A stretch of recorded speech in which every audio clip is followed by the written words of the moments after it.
happy to bring on this next guest. We haven't had him on the show in a little while. He's a perfect one to go through the Lions off season here, because one of the things when we went to a football only show, one of the discussion points was, okay, well, what are we going to do during the offseason? And part of it is this declassified series that we just had Ken Fantetti on for. But there's also always things going on. I had somebody tell me today, Mike, and you probably get this a lot too, being somebody that's interested in the draft and the offseason. I had somebody tell me, good thing the football season's over, because now we can start talking about the draft. It's like, well, that seems a little backwards, because isn't that what's supposed to power the football season? But the football season is year round. It's not just in the fall and winter and spring here. Oh, absolutely. I tell you what, a lot of NFL fans, they definitely look at the NFL season more as not just the games, but also the NFL draft and free agency.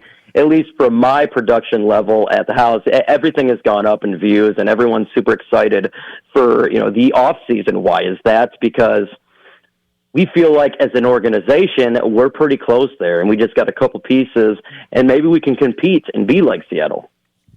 Exactly. I mean, the deficit between these teams isn't that great. I mean, they retooled in the offseason and made moves that were undoubtedly good moves, but I don't think anybody was blown away I don't think anybody necessarily thought that the combination of Darnold and Walker and Smith and Jigba, and obviously a lot of the other pieces, but those are some of their dynamic weapons on offense, would necessarily lead to a Super Bowl when they were acquired. But they put together a very good team concept. They have a very solid coaching group, and the Lions already have some of those things, so they just need to build on those and retool a little bit.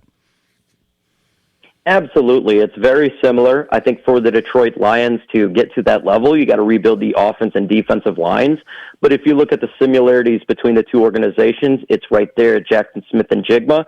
Very similar to who? Amon-Ra St. Brown. Obviously, Sam Darnold and Jared Goff. Walker, if you think about Montgomery, not so much Gibbs. He's more as a speed back.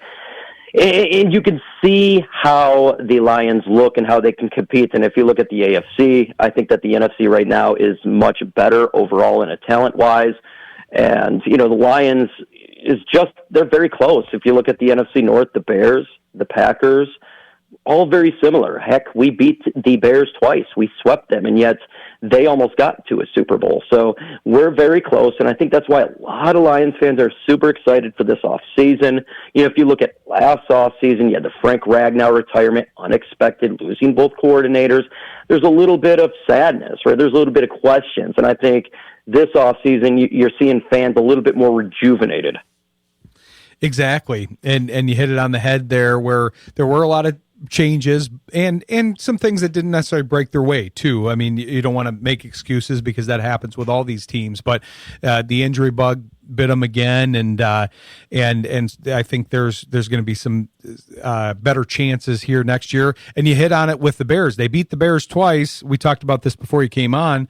But the Bears had the number 4 schedule. The Lions had the number 1 schedule as far as difficulty, and now they're switched. So we'll see what that breeds. But yeah, I kind of want to go piece by piece. You have we'll make sure to direct people to all of your content here at the end. But you did a great piece early in the offseason that actually somebody sent to me, and talking about kind of going through the offseason piece by piece. So I'd like to go through your plan. I'm sure it's been revised a little bit since then, because it's ever changing. The draft, where we're going to see more evaluations of these different players. We've been through a couple of the evaluation bowl series here, but then you're going to have the combine. That's a big piece, and that's a huge piece for the Lions specifically, because I know the interviews are kind of a big part of it, especially for the Lions, but they're a bigger part for most of the teams nowadays. But I wanted to kind of take it piece by piece. We've got some of the coaching spots filled, and I imagine you're pretty happy, like most are, with the new offensive coaches. But I'm curious how you felt about Petzing and then Kafka, because it was like we got a little bit bipolar there with those two reactions. The fans were not as big on Petzing, and then when Kafka followed, they said, okay, maybe we're okay now. Yeah, I think a lot of fans realized, look, Petzing, if you look what he brought to Arizona and multiple other teams that he's with, he's really a run-first coordinator. He loves that pound and ground, and his running schemes and his different plays are very good, but there's a little bit of issues right in the pass game. But again, if you look at the Cardinals, there was a ton of injuries, specifically on the offensive weapons. And so obviously, like a tight end, Trey McBride was getting featured in the run game. And so everything else is kind of a little bit off. And then you bring in Mike Kafka, who I absolutely adore. He was the interim head coach of the New York Giants. He did a phenomenal job while he was there. And if you watch the Lions game, when the Giants came to Ford Field, he was extremely innovative with trick plays and confused our defense. And I think if you put the minds of Mike Kafka, Drew Petzing, Jared Goff, and Dan Campbell, because I think everybody forgets this is Dan Campbell's offense, I think we're going to have a very solid offense. What was the issues last year from a scheme point is, I thought, efficiency, right? It was the lack of efficiency. We had false starts. We had players out of position. And I think what Petzing's going to bring, unlike John Morton, he's very efficient and he's detailed. And so those type of problems are going to be gone. And especially with him calling plays, that's going to give Dan Campbell that ability. But it's not just going to be boring, because you do have Mike Kafka, who's come in as a senior offensive mind to help out, to build a different type of playbook. It's going to be different, I think, game to game, and it's not going to be the same old bland stuff. I actually think this is going to be very good for the Lions offense all around. And like a lot of fans, with those two minds, I do believe this offense can be great, as it was with Ben Johnson. There is a realistic reason that's a good plan too, just on top of the fact that they are good acquisitions overall. I agree with all the stuff you said, but I think people forget that there were a lot of people, including John Morton at one point, that were advising and helping Johnson along in his career. And I don't know that Morton had that same thing. And maybe it's because he's a little bit more, maybe he's a little older, he's a little bit more advanced in his own mind. And I don't know if Shaw was able to fill that gap for him, but however that went, it wasn't the same. And I think Campbell recognized that and said, okay, I'm going to make sure to have people that we can be a unit and bounce things off of each other, so that Petzing doesn't have to make decisions in a vacuum and live in kind of a solitary existence. He can have these other minds that can participate, and then game day, sure, he's calling the plays, but there's a lot of input there. I concur with everything you said right there. I definitely think that is a part of Dan Campbell's plan. And also, I do believe that if there is an issue where we lose a coordinator, you have another individual right there that's already been there. So say in the offseason, if we were to lose a Kafka, or we lose somehow a Drew Petzing, whether it be this year or next year, you'd have another individual that's kind of already been in the offense that you can insert. Unlike we've had the last couple of years, we lose a coordinator, we don't have that. Also, like you were stating, with an influence, I love that. And if you remember defensively, we had John Fox a couple of years ago do that on defense, and it really did help out. So I think you are absolutely correct about Dan Campbell bringing individuals to help out and to help out the coordinators and distribute the workload on game day as well as training. Exactly. So, yeah, I'm excited about those acquisitions. We got to take a quick break, but I want to talk about, I want to kind of go through the player part of this, and we'll start with any restructures as far as contract goes, and then go to kind of the draft process here, because I liked what you had. I saw one of your mock draft processes, and it looked pretty good to me. It's obviously early, but we'll talk about that here with Mike Kimber after the break. So stick with us. You're listening to Shayne Graham's Extra Points on Jethro FM.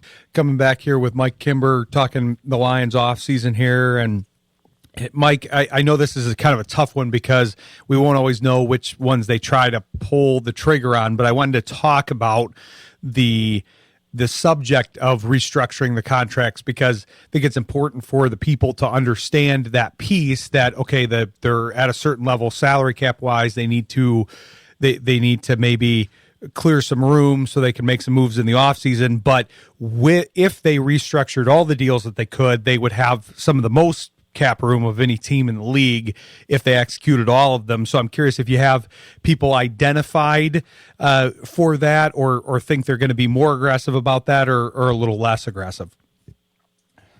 I think it's going to be kind of half and half here. I don't think they're going to go all in to get $105 million freed up, but I do think they could go ahead and restructure Jared Goff's contract, and that could free approximately $30 million. Jared Goff's going to be here for the next 4 years, so it doesn't really matter, right? St. Brown, they can do that with his as well. I think he's going to be retiring at Detroit Lions, so they could restructure his contract to free up a ton of money as well. They have the ability to trade David Montgomery. That would save $5 million after the hiring of Drew Petzing. I don't believe that will occur. But those two restructures are a big deal, and depending on Taylor Decker in regards to him retiring or not, that can save a certain amount, and Graham Glasgow. I don't think Graham Glasgow will be here. I think that will save money. Jared Goff and St. Brown, they restructure, waiting on what Taylor Decker does, and that can free up a ton of money.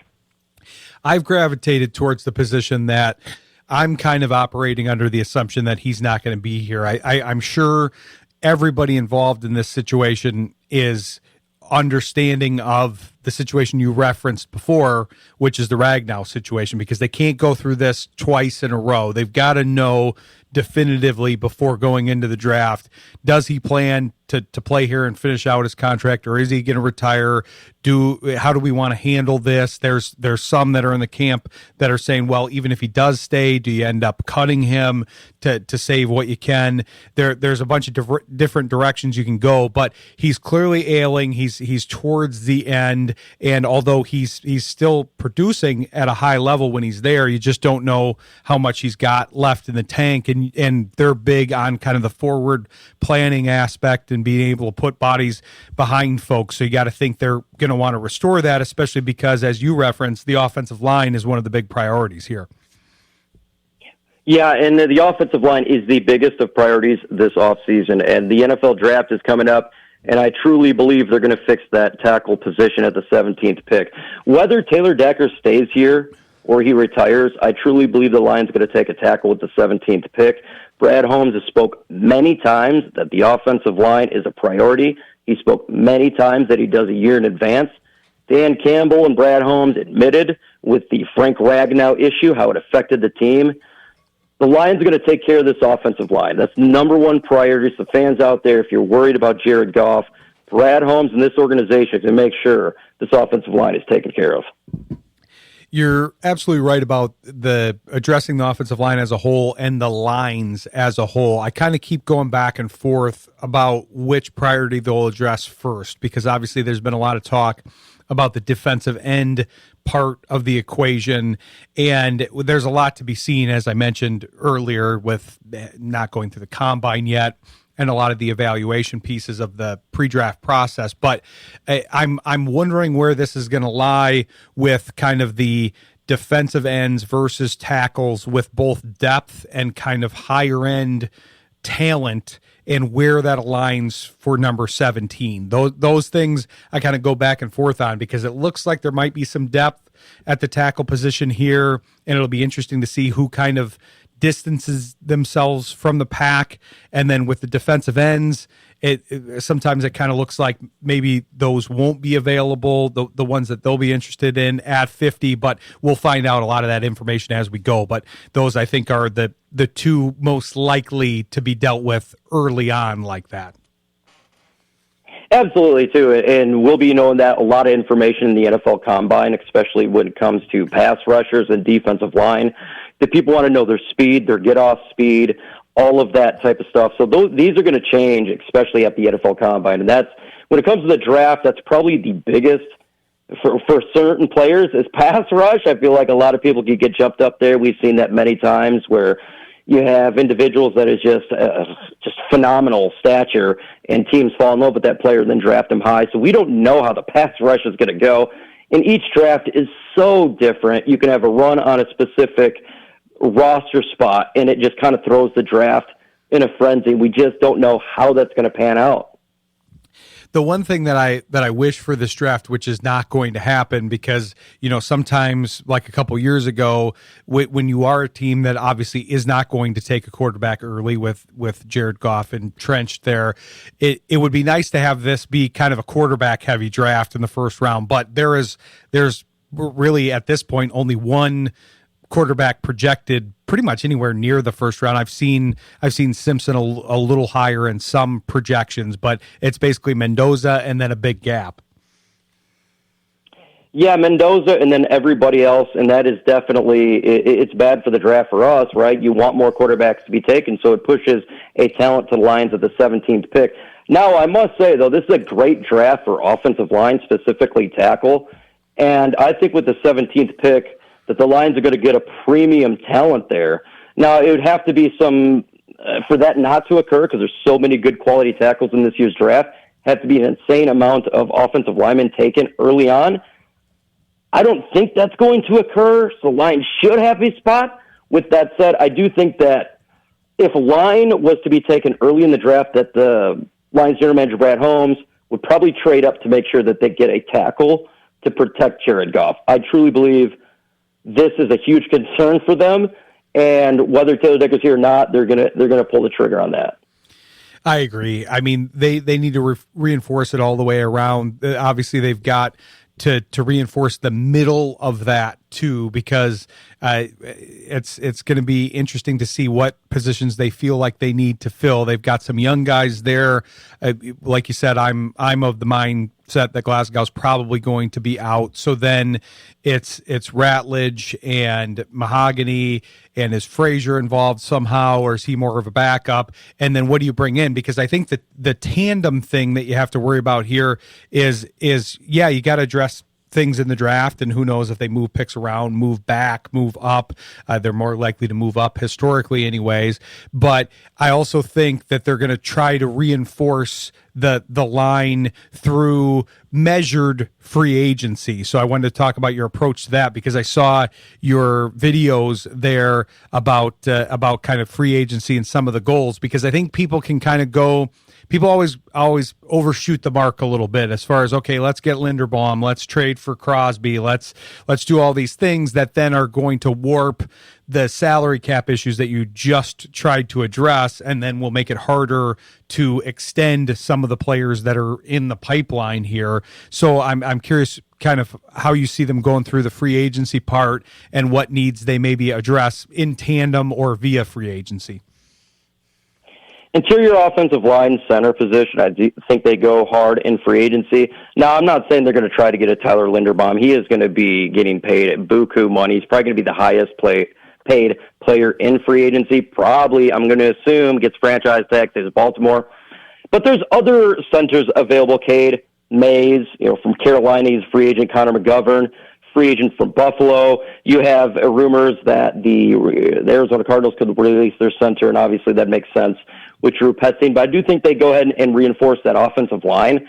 If you're looking for the Lions to make a gigantic splash in free agency to blow a bunch of money on free agents, I don't think that's going to be the case. I think, again, it's going to be more selective, simply because, yeah, we could open up a lot of money, but at the same time, if you blow money in free agency, how are you going to pay everybody like Jahmyr Gibbs, Sam Laporta, right, Jack Campbell? These contracts are coming up this offseason, so that is also something to think about. So I think they pick up a center. Maybe they pick up an edge, a rotational player. Maybe it's Al-Qadim Mohammed. They re-sign him back, some re-signs. But I don't think the Lions are going to go out there and get Trey Hendrickson.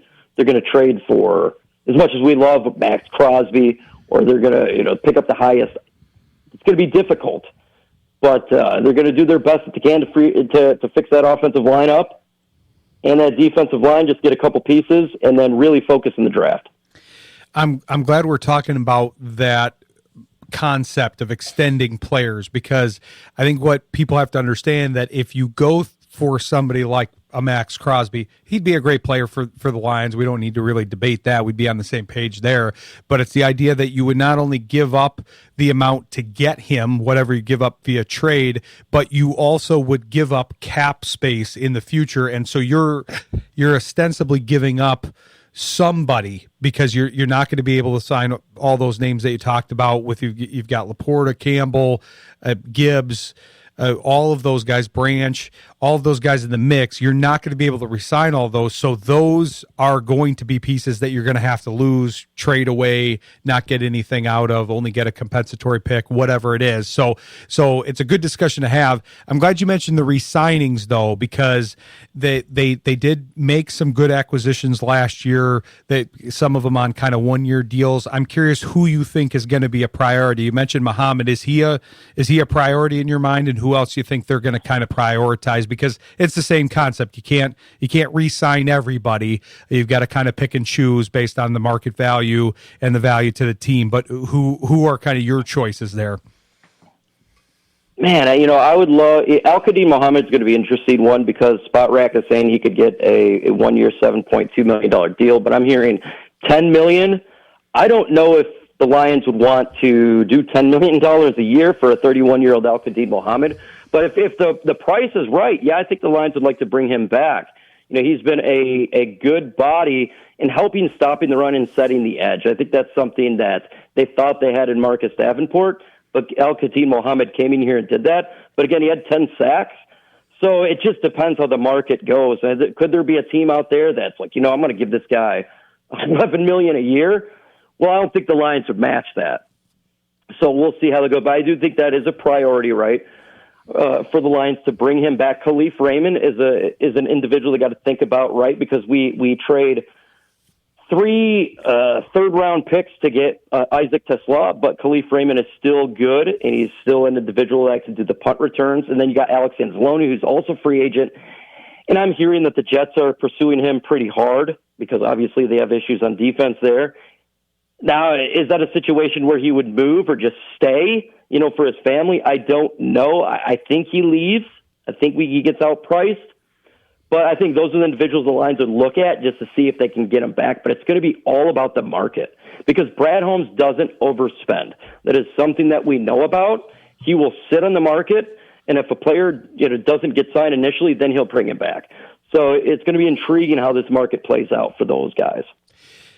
It's a great point about the market in general, because I remember this is forefront of my mind because of the whole transition from Swift and Williams to Montgomery and Gibbs. I remember people honestly questioning whether the latter pair, the current pair, would be better than the previous pair. Obviously, we've kind of got our evidence there already. But when Williams left and wanted more money, there were a lot of people questioning, well, why don't you spend for him? He was great for us, and he was, but he was kind of overvaluing himself to a degree, and then ended up at the Saints, and then that didn't work out quite as well. So yeah, he'll be watching that, because Muhammad, I'm with you there. I think it's solely dependent on price. I think they're interested in the player, but I think people don't really understand that he's 31 too. This is something that, like, because he came on the scene late, I think people are assuming he's like mid-20s, maybe late 20s at worst, but he is in his 30s, so that factors into this discussion too. And you also got to put in the factor, Al-Qadim Muhammad wasn't Al-Qadim Muhammad until he was opposite of Aiden Hutchinson. So is this the Aiden Hutchinson effect? He gets so much double teams that frees up Al-Qadim Muhammad to get those sacks. So if you're willing to pay Al-Qadim Muhammad, are you really getting the talent worth the money? So that is a question that this organization's got to think about. Exactly. And the other two I'm thinking of kind of in the re-sign category were guys that I think they're going to try to target this level of player, to your point earlier, Mike, about hey, they're not necessarily going to break the bank. They're going to look for values. They're going to look for fits on the team.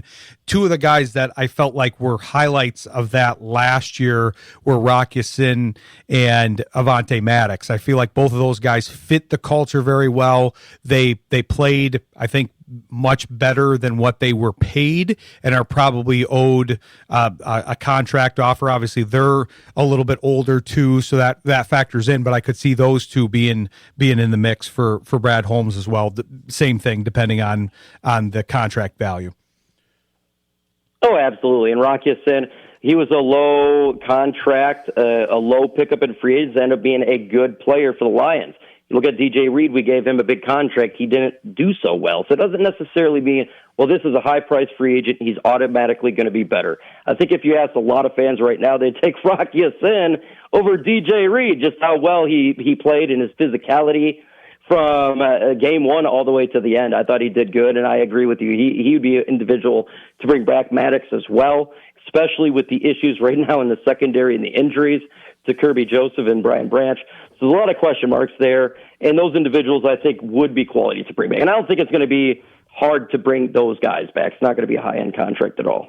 Exactly, and you've already seen their fit with the team, the fact that they can play multiple roles, because, yeah, that safety issue is real. You've got two question marks as a whole there for guys that were really two of the most important players to the team, because you've got Branch that you know is going to be out for a while, and probably when he comes back, this is something that people always underestimate. I was having this conversation about Aleem McNeil today because a buddy of mine was saying, well, I think they need to get rid of McNeil. We're looking at McNeil post-injury and then trying to get on this moving train while trying to relearn his body and retrain his body. That happens to a lot of these guys after a major injury. So we're going to have that with Branch whenever he comes back next year. And the situation with Joseph is much more amorphous. We don't really know what the injury is, so it's going to be harder to predict what that's going to look like from week to week here. Absolutely. And it is very, very, very concerning. Branch is not going to be available week one. It's going to be, when he does get back, like you're saying, it's going to be an Aleem McNeil situation where he's probably not going to be the same Brian Branch when he does show up on the field that we're used to seeing. It's going to take him a little bit. Significant injuries take time. Aleem McNeil, right there, right? Same thing with Taylor Deck with the shoulder injury and all these injuries. It takes time, and so that is concerning. Kirby Joseph with his knee. The prognosis, we don't know exactly what's going on, but they're saying 1 to 2 years. Well, that gives the Lions an opportunity to, this offseason in the draft, or to get a young safety to help out that secondary. You know it's banged up. You know going into this season it's banged up, and it's probably going to be banged up through the season. So that is a huge priority, too, and how they're going to revamp the secondary. What are they going to do there? What's the prognosis? Will Brian Branch even be Brian Branch when he's fully back? Sometimes when players get that injury, they never fully return. So do you even want to extend him?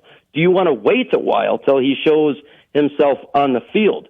Same with Sam Laporta, injury. So those two players, to me, this offseason is going to be really intriguing to watch what the Lions do with those specific two players.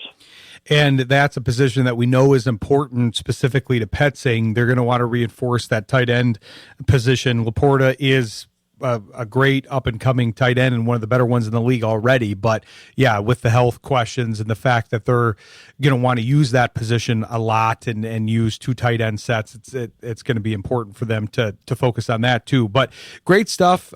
Really appreciate you joining the show and kind of talking out the offseason. That's the most expansive we've gotten with it so far, because we end up getting held up on maybe the offensive coordinator stuff or a specific issue. But we really got through most of it with that, with those segments here. But make sure to tell people where they can follow you here and hear more great analysis like you just gave us.